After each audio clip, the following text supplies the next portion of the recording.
요나서를 시작하면서 첫째 주에는 하나님의 말씀에 불순종해서 도망가는 요나를 보았습니다.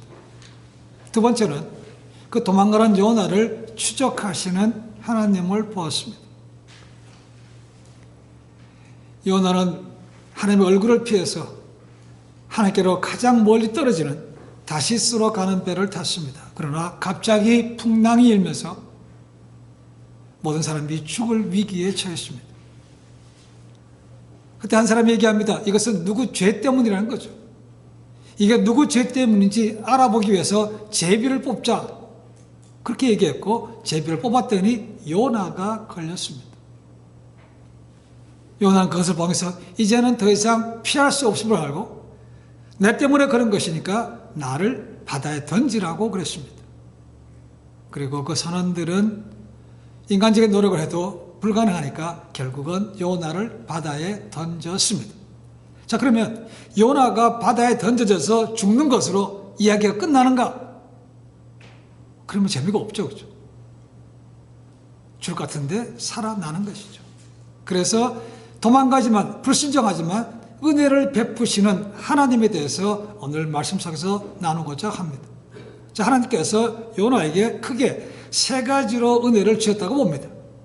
첫 번째는 물고기를 예비해서 그를 구원하신 은혜를 베풀어 주셨습니다. 자, 17절 말씀 보시면 우리가 요나서를 대할 때마다 제일 관심 있는 것 중에 하나가 뭐냐면 과연 이 물고기가 뭔데 요나를 삼켜서 요나가 그 뱃속에서 살아있는가라는 것입니다. 어떤 사람들은 많은 사람들 얘기합니다. 이런 것은 있을 수가 없다는 거죠. 그래서 요나서 자체를 의심합니다.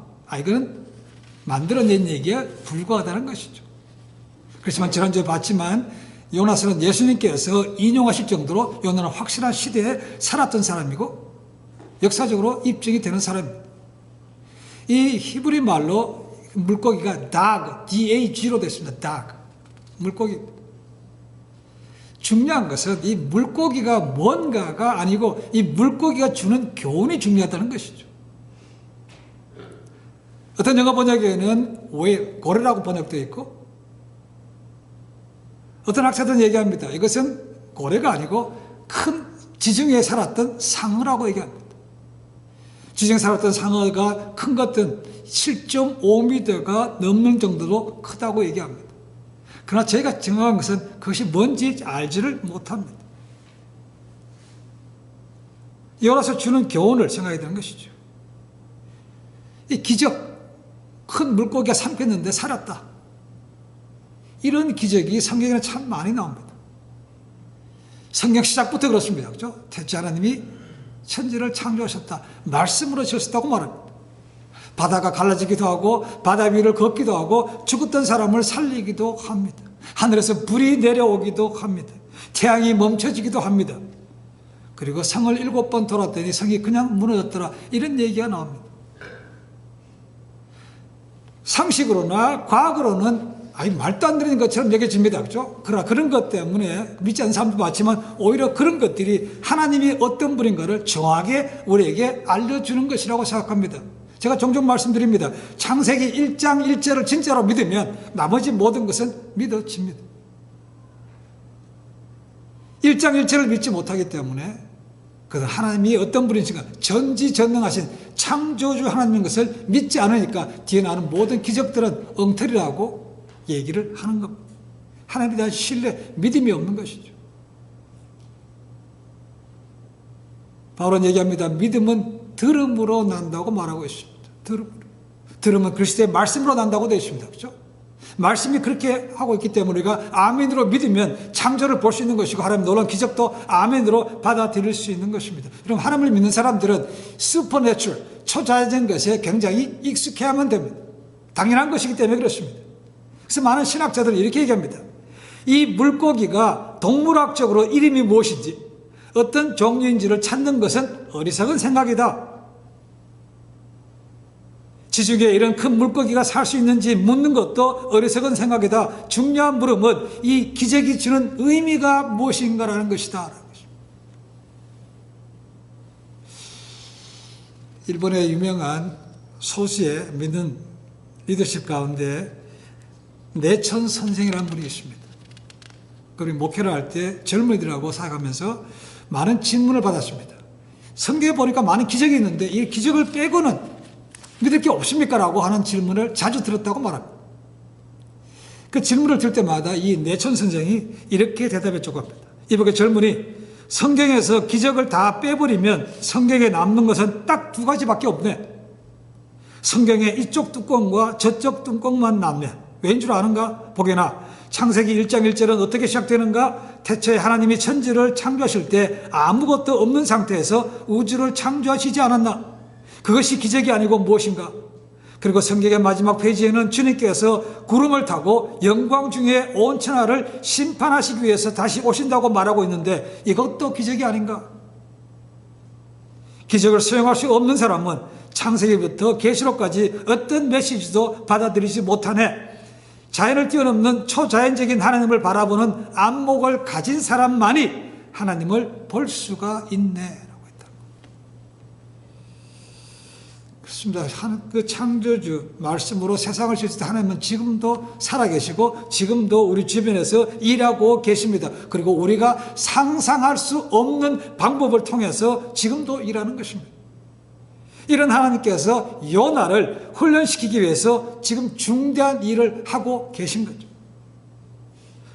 풍랑을 보내시고 바다에 던져지게 하시고 그리고 큰 물고기 뱃속에 들어가게 하셨다는 것입니다. 그래서 지금 교훈은 뭔가 하나님을 떠나서 하나님을 도망가는 인생이 얼마나 불순종하는 것이 하나님 앞에 어리석은 것인가를 우리에게 알려주는 교훈이라는 겁니다.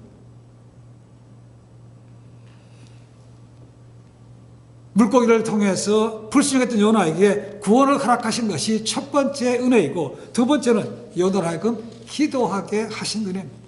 2장 전체가 요나의 기도라고 볼 수 있습니다. 그는 물고기 뱃속에 들어가서야 회개 기도를 하나님께 드리게 됐습니다. 1장에서 우리가 잘 아는 대로 요나는 하나님께로 도망가는 모습이었습니다. 가장 멀리 하나님을 등지고 떠나는 모습이었습니다. 그런데 그렇던 그가 은혜로 다시 물고기의 뱃속에서 하나님께 기도하고 있는 것입니다. 이방인들이 그 위기에서 자기들이 믿는 신에게 기도할 때 요나는 기도하지 않았습니다. 오직 했으면 그가 깨워서 선장이 깨워서 당신이 믿는 하나님께 기도하라고 했겠습니까? 그죠? 그렇게 기도하지 않았던 요나가 이 위기 속에서 고난 속에서 인생의 바닥 속에서 하나님께 기도하게 됐다는 것입니다. 이것이 은혜가 아닌 것이죠. 하나님은 우리를 사랑하십니다. 그리고 우리를 통해서 하나님의 영광을 드러내시기를 원하십니다. 그런데 우리는 많은 경우에 보면 하나님으로부터 도망가려고 할 때가 참 많다는 것입니다. 주어진 사명을 회피하고 인생에 주어진 목적도 회피하고 그저 내가 원하는 대로 가져가고자 할 때가 너무 많다는 것입니다. 그렇다면 하나님께서 우리를 위해서도 물고기를 예비하실 수 있다는 것을 기억해야만 됩니다. 그 물고기는 가정에서의 풍랑일 수도 있고 육체적인 질병일 수도 있고 경제적인 어려움일 수도 있습니다. 그걸 통해서 하나님을 기억하고 하나님께 기억하게 하는 것이, 기도하게 하는 것이 은혜라는 것을 알아야만 됩니다. 그러면 요나가 어떤 기도를 드리고 있는가? 2절 말씀 보니까 이 고난이 주는 의미가 뭔가를 생각하기 시작했다는 겁니다. 여러분, 이런 고난이 오지 않으면 많은 경우에 주님과 관계없이 아무 생각 없이 자기 살다가 굉장히 많습니다. 그걸 하나님께서 원치 않기 때문에 우리 인생을 한 번씩 흔들어 주시는 거죠. 흔들면 그래도 기억해서 아이고 이거 큰일 났나 보다 정신 차리고 주님 앞에 돌아간다는 것입니다. 요나를 통해서 우리는 그런 교훈을 얻는다는 것입니다.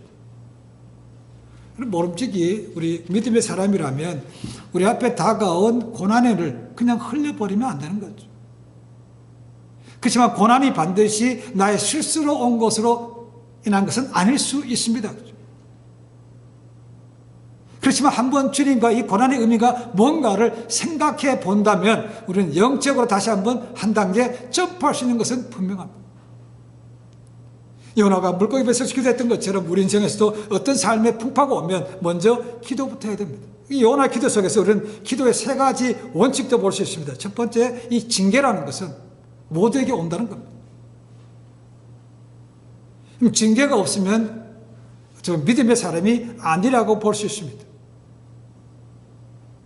우리 아버지들, 우리 어머니들 자식이 잘못된 길로 가는데 그냥 내버려 두십니까? 그렇지 않죠. 못하게도 하시고 때로는 때리기도 하십니다. 그렇죠? 그것이 부모의 음성인데 하나님 아버지는, 공의로우신 하나님 아버지는 더 하지 않겠습니까? 라는 거죠. 그래서 우리가 잘못된 길로 갈 때는 그분은 그냥 내버려 두지 않고 우리에게 징계를 주십니다. 그렇지만 그 징계라는 것은 그냥 때려서 하는 것을 끝이 하는 것이 아니고 교훈을 다시 돌아올 수 있도록 만들어주는 거죠.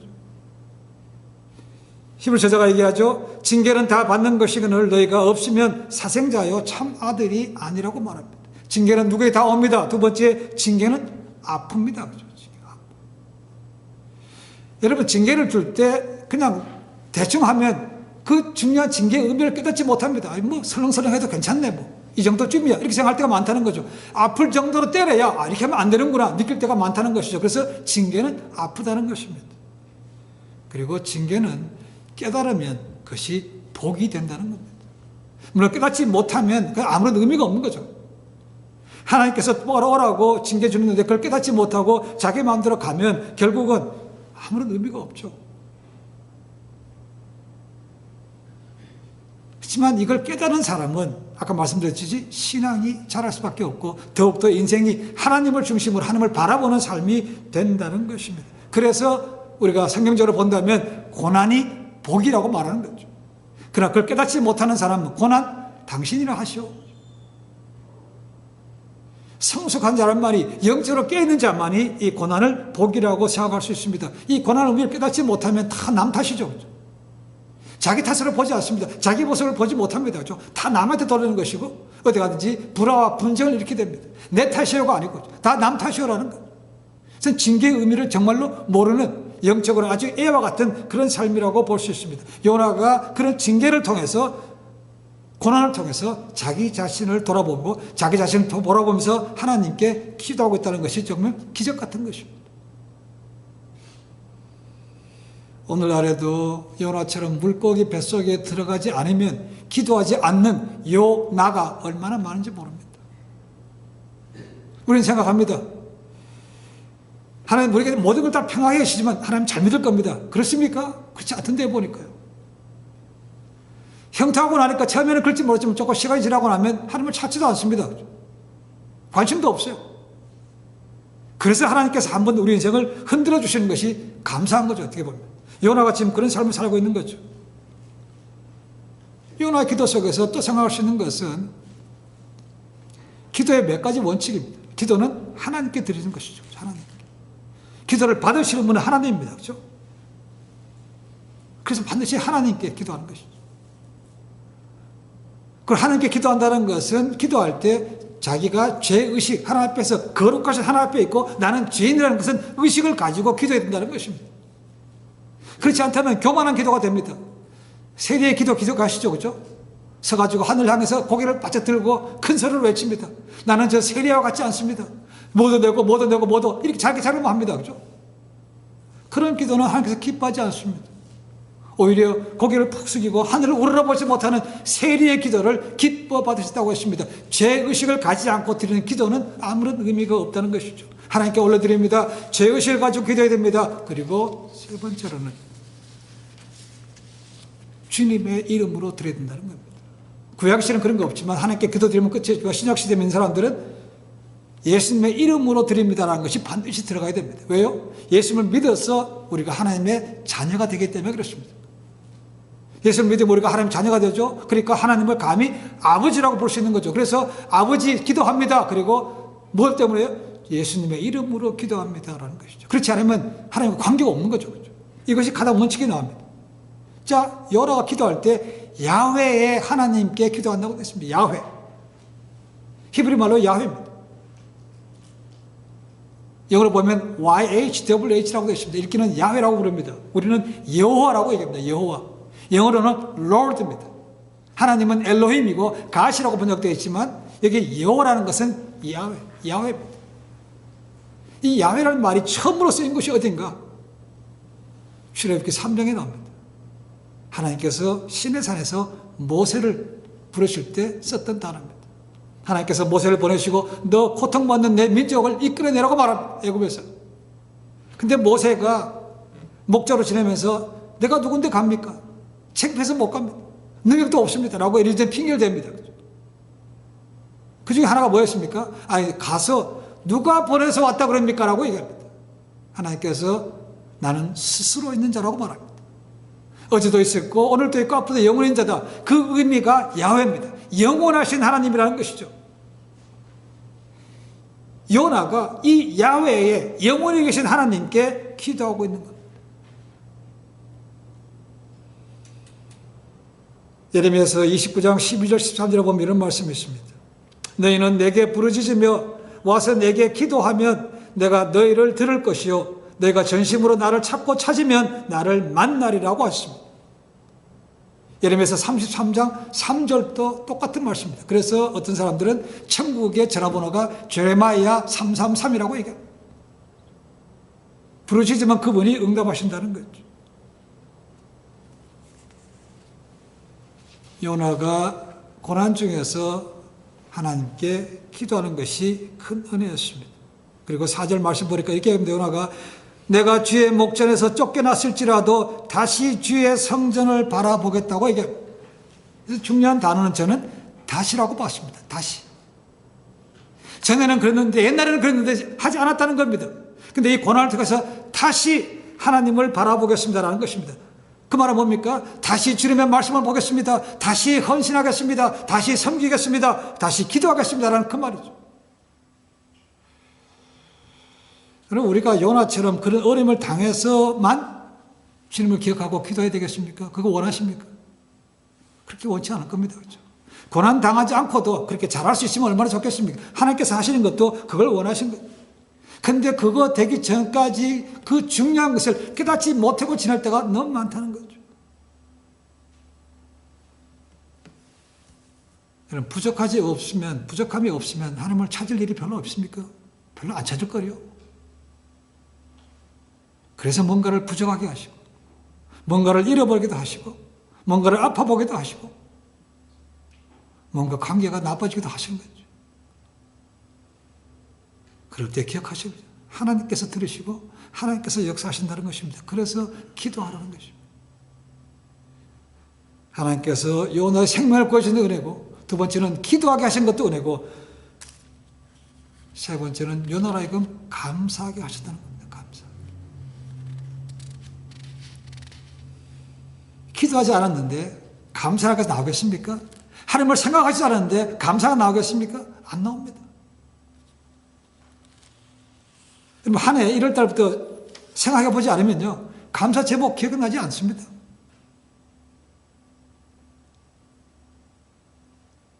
노트를 펴놓고 1월 달 한번 생각해 봅시다. 1월 달에 뭐가 생각납니까?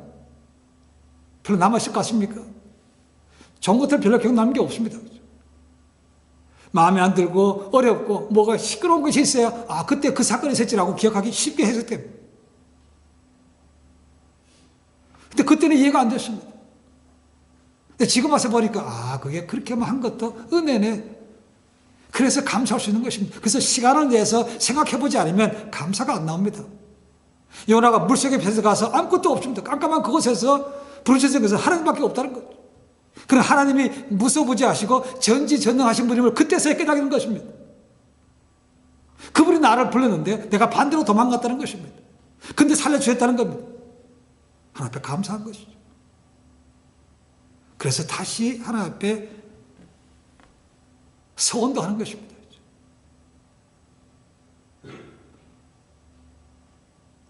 오늘날에도 자기가 가진 보좌에서 내려오지 않는 한 하나님을 기억하지 못하고 감사하지 않는 사람들이 참 많습니다. 그래서 하나님께서 우리를 하여금 낮아지게 하는 것이죠. 그렇죠? 깨지게 하는 것입니다. 그게 은혜입니다. 그렇죠? 근데 우리는 낮아지면 큰일 나는 거 생각합니다. 근데 그게 아니죠. 그렇죠? 그걸 통해서 하나님을 더 알게 되고 가까이 가게 되고 은혜를 안다면 그것이야말로 큰 은혜가 아닐 수 없습니다.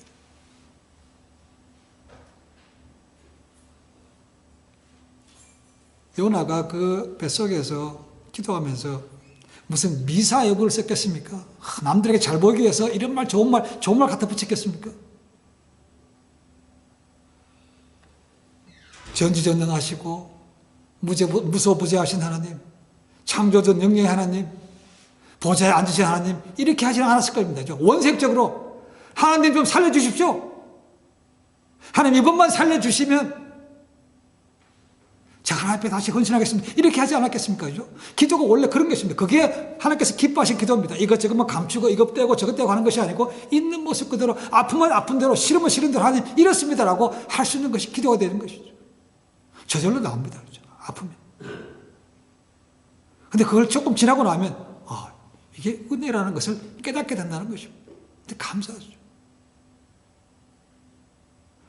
근데 은혜의 응답을 받으면요, 딱 두 부류입니다. 감사하지 않는 사람이 있고 감사하는 사람이 있습니다. 처음에 조금 감사했다고 조금 지나면 결국은 자기가 내가 그래서 잘나서 그랬지, 내가 뭐 해서 그랬지, 결국 자기로 돌아간 사람이 꽤 많습니다. 은혜를 금방 잊어버립니다. 우리가 추수감사 줄 때 되면 잘 쓰는 본문 가운데 하나가 누가복음 17장입니다. 예수님께서 문둥병자 10명을 고쳐주셨습니다. 그죠? 8명은 돌아오지도 않았습니다. 감사하지도 않았습니다. 나중에 2명만 돌아왔습니다. 근데 그 두 사람도 사마리아인, 이방인이라고 기록하고 있습니다. 나머지 하나님을 잘 믿는 유대인들은 돌아오지도 않고 감사하지도 않았다는 것입니다. 그것이 일반적으로 많이 보는 모습입니다. 그런데 요나는 정말 하나님께 제대로 깨지고 기도하니까 하나님 앞에 감사하면서 뭘 했는가? 서원도 했다는 겁니다. 서원. 하나님 저를 살려주셨으니까 이제 앞으로 내 인생 주님 겁니다. 다시 주님 앞에 말씀에 순종해서 내가 나가겠습니다라고 하게 되는 것이죠. 그래서 서원입니다. 그렇죠? 사실 서원은 함부로 하는 것은 아닙니다. 그렇죠? 근데 요나가 그만큼 생명 주신 하나님께 감사해서 자기 삶을 다시 한번 헌신하겠다는 그런 의미로 봅니다. 그걸 잘한 대로 그 다음에는 다시 요나가 말씀대로 서울했던 대로 하나님 말씀에 순종해서 니네웨로 가는 것을 제가 볼 수 있습니다. 저희도 하면서 감사하면서 기억할 것이 있습니다. 그래서 구원의 은혜는 감사하셔야 됩니다. 구원의 은혜. 가장 중요한 게 구원입니다. 근데 세상에 휩쓸려 살다 보면, 하나님과 동떨어진 삶을 살다 보면 이 구원의 은혜도 잊어버립니다. 작은 거 하나에 열받아가지고, 그죠? 욕하느라고 난립니다. 쓴뿌리로, 불평하고, 원망하고, 구원의 은혜도 잊어버립니다. 요나는 물고기 뱃속에 들어가서 자기를 구원하신 하나님을 다시 기억했다는 겁니다. 저희도 물고기 뱃속에 들어가기 전에 늘 구원의 은혜에 감사하고 하나님 앞에 자신의 삶을 드릴 수 있으면 좋겠습니다. 어쩌면 우리가 참 완악하고 교만한 것이 많아서 낮아지지 않으면, 떨어져보지 않으면 그것을 기억하지 못할 때가 참 많습니다. 그래서 인생 바닥에서 경험하는 하나님의 은혜라는 것입니다. 인생 바닥에서. 바닥이 우리는 원치 않습니다. 그죠? 사업 실패하고 거지가 됐다. 그거 좋아하겠습니까? 근데 그런 지경에서도 하나님이 나를 사랑하시는 거예요. 나를 통해서 역사하기 원하시고 그걸 깨달으면 아멘, 감사가 나오는 거죠. 할렐루야가 나오는 겁니다. 그러나 그때까지 아기는 쉽지 않습니다. 요나는 지금 그런 삶을 우리에게 교훈을 주고 있는 것이죠.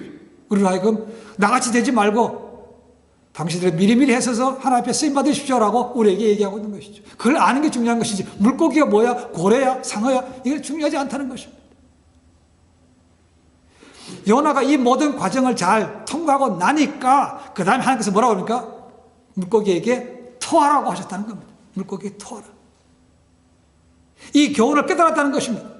전과정을 다 마쳤어요. 그러니까 이제 졸업해라는 것입니다. 그래서 어떤 신학설은 얘기합니다. 이 요나가 물고기 뱃속으로부터 나온 날은 요나가 신학교를 졸업한 날이다. 그의 인생의 가장 위대한 날이라고 얘기하고 있습니다.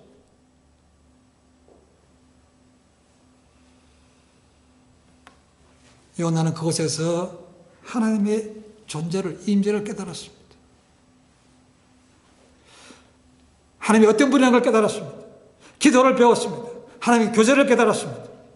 그리고 하나님을 다시 생각하게 됐습니다. 감사하게 됐습니다.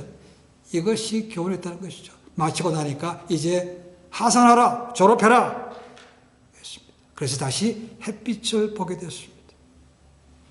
새로운 생명을 얻은 날이요, 그가 신학교를 졸업한 날이었습니다. 우리 모두는 하나님의 은혜로 예수를 구세주로 믿어서 영원한 생명을 얻은 자들입니다. 그렇다면 우리는 남은 인생이 부족하지만 그래도 순종하는 삶이 되어야만 됩니다. 요나처럼 불순종하면, 얼굴을 펴서 도망가면 결국 시간과 정력과 물질을 다 낭비하는 것입니다. 하나님 앞에 크게 징계받고 다시 돌아오게 될 것입니다. 요나, 하나님의 불순종에 도망갔지만 하나님은 다른 사람을 쓰실 수 있지 않습니까? 근데 하나님을 초적하셔서 그를 다시 쓴다는 겁니다. 물론 모든 경우가 그렇지는 않습니다.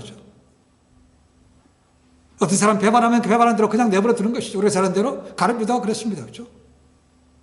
그럼 후회했지만 그런 하나님을 회개하지 않았기 때문에 그는 그의 길을 갔습니다. 자기가 원하는 대로 갔다는 거죠. 그러나 붙어있는 사람은 그걸 깨닫고 다시 주 앞으로 돌아오게 된다는 것이죠. 그리고 순종하게 된다는 것입니다. 구원받은 사람은 순종해야만 됩니다. 그리고 두 번째는 좀 더 근본적으로 하나님을 경외하는 삶을 살아야 됩니다. 하나님을 두려워할 수 있어야 된다는 것이죠. 우리가 어디든지 피할 수 없으며 어디든지 도망갈 수 없는 존재임을 알아야 된다는 것입니다.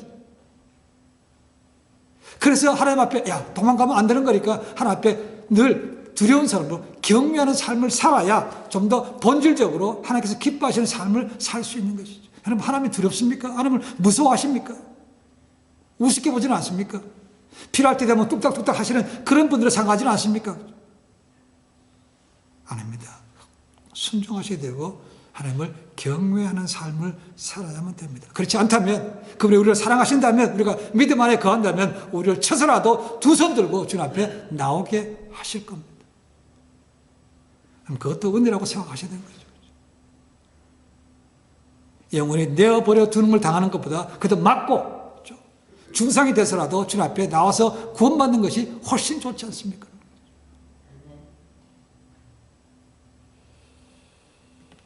하나님은 지금도 우리를 사랑하시고 우리를 통해서 하나님의 일을 하기를 원하십니다.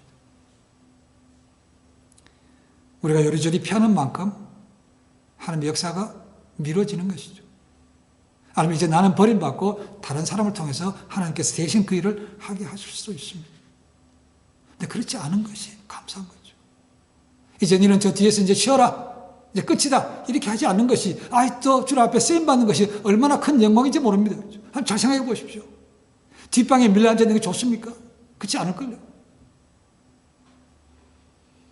그래서 사도들을 보시면 하나님께서 부르시는 그날까지 믿음의 선한 싸움을 싸우고 끝까지 간 것을 볼 수 있습니다. 그런데 불순종하면 모세와 같이 아직도 눈도 정정하고 기력도 정정한데 그냥 데려가실 수 있습니다. 본인의 의사는 관계없이 하나님께서 그냥 데려가신다는 겁니다.